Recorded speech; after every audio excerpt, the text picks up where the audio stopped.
This is Lucas Davis with MarineMax, and this is a 2026 Grand Mariner 250. Let's go on aboard. The floor plan on this boat is going to be a dual helm, single lounge, and as you can see, it's a pretty nice boat. Let's make our way to the helm. You're going to have two Simrad screens, a throttle because the boat needs to go forward somehow, a key so you can turn it on, JL audio radio,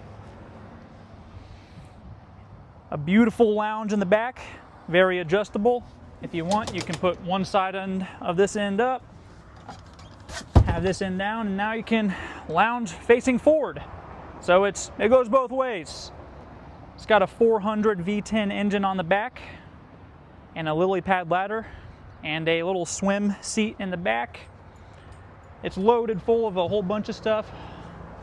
If you got any more questions about this boat, just reach out to one of us. Call our store, MarineMax Lake of the Ozarks.